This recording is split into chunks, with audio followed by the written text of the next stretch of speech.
All right, guys, welcome back. Welcome back. Hope you're having a great day today. I know it's been a while since we posted a video. It's because we are expecting a very special package pretty imminently right now. So we're going to be a little bit sparse right now, but we're going to try to pick it back up once things are done. But I wanted to touch on a video that I think is important for those who keep asking me both in person and online what I think about full self-driving. Is it worth it to get it before the price increase? So on and so forth. So I want to jump into that, talk about it very quickly, give my thoughts and opinions for all types of potential owners as well as existing owners, so you can make an informed decision and decide whether you want to get the full self-driving package or not.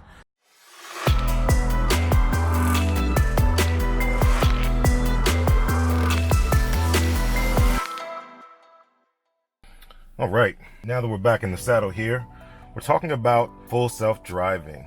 Obviously, Elon right here talks about the cost of full self-driving going up. He sees it as the feature that will make all Tesla cars an appreciating asset as opposed to a depreciating asset in that regard.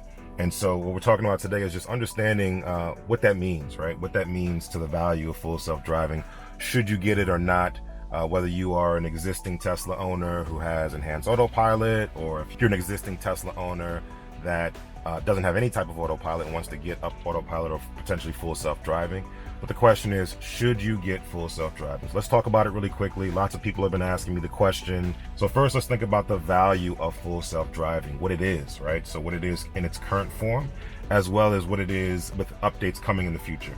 So as of right now, full self-driving really doesn't exist in terms of features and functionality. There is a computer, Hardware 3, that's supposed to represent what the full self-driving capabilities can be, but that's yet to be rolled out into mass production, at least in terms of retrofitting vehicles who have already paid for full self-driving. There are new vehicles that are being produced with the full self-driving computer in it, and it's going to take some time to ramp up to get it up to speed and up to parity with Hardware 2, 2.5, and even the Hardware 1 to some extent. This has always been the case when Tesla rolls out new hardware. It always has to sort of ramp up and catch up feature parity with the previous versions of the hardware. The same thing was done with Hardware 2 when it came out, trying to get to feature parity with Hardware 1 and then further surpass it with new features and functionality. So as of right now, it's being rolled out in new cars that are being built. If you just bought a Tesla, congratulations, you probably have Hardware 3. But for those who have paid for full self-driving, don't yet have the computer inside their car.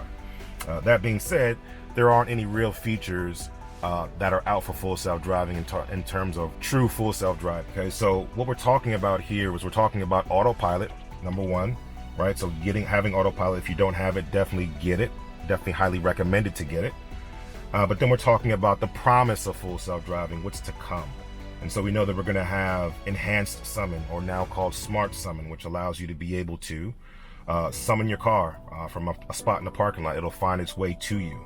We're talking about having updates come out that allow you to be able to drive autopilot on local roads, which means that, yes, you can activate it right now, but being able to drive on local roads means that it needs to be able to adhere to local road rules. So we're talking about stop sign recognition and adherence, as well as stoplight recognition and adherence as well.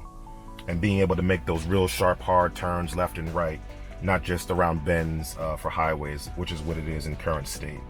We're also talking about being able to have a new interface representative of that, obviously in the instrument cluster as well. So being able to have that represent local roads, as well as what full self-driving features may come down the road. So these are all things that are going to come. Elon is saying they're going to start rolling them out with version 10 of the software. So new update, software update version 10 will start to include all these features, as well as those features specifically for full self-driving, and probably is going to mark the mark where they're going to start to upgrade those people who have enhanced autopilot and have purchased full self-driving. So that's coming soon, more imminently, between now and potentially September. But then you talk about what's coming later. The promise of full self-driving actually realized, and this is what's promised for towards the end of the year, which is true hands-off driving. Tesla could effectively make it so that you don't have to hold the wheel or comply with the wheel for autopilot, but for safety reasons, that's not the case. So what we're talking about for full self-driving, if you were to invest in that, is to be able to take your hands completely off the wheel and not engage unless an extreme emergency where the car can't, take over. Okay, so in most cases, driving on the highway, driving on the local roads would not require you to have your hands on the wheel. You'll still need to monitor your environment, monitor what's going on, but you wouldn't need to have your hand on the wheel in most of the cases. So true hands-off driving, and also the ability to self-park. This is one of the things that Tesla sort of mentioned before, but didn't really bring back up, or no one's really talking about it, right? So this is the opposite of summoning, what I like to call unsummon, but this is basically a smart auto park, if you will, where you're able to get out of your car and let your car go find a parking spot. So these again are future, coming later, end of the year, next year features that are coming out for full self-driving.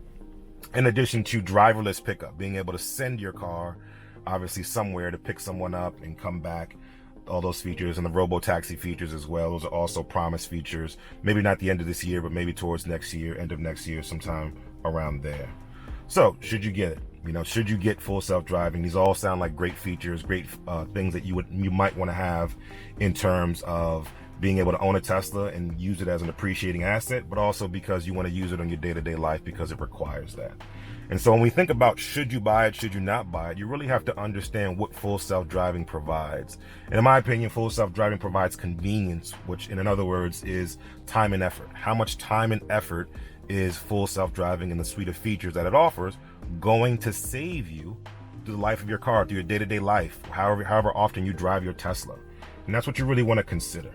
All right, so for people who already have enhanced autopilot, some of the autopilot features, auto lane change, things of that nature, is it worth it to you? I think it is worth it, especially because it's discounted. It's now $3,000. Previously in the year, it was $2,000, which was even better, but now it's $3,000. So if you can get it now and you know it's going to inevitably go up and continue to go up, you probably should get it right now.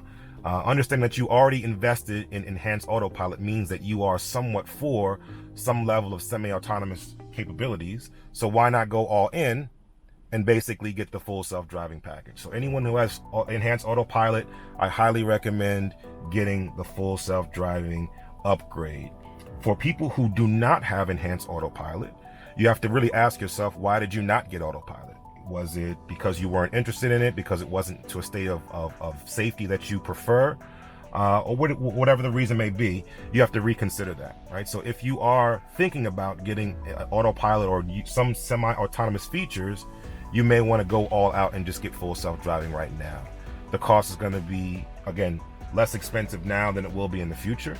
And you might want to test it out. Try the autopilot trial and see if that makes sense for you.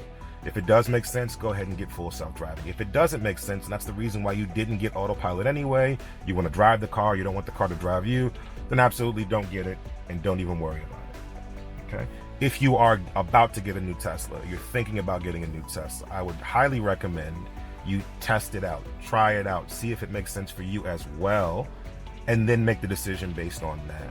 But if you are thinking about some level of semi-autonomous capabilities, when you're getting ready to buy a Tesla Model 3, Model S, Model X, definitely consider the incentive of getting it for cheaper, buying the car net new, versus paying for it afterwards at a higher price later on in time.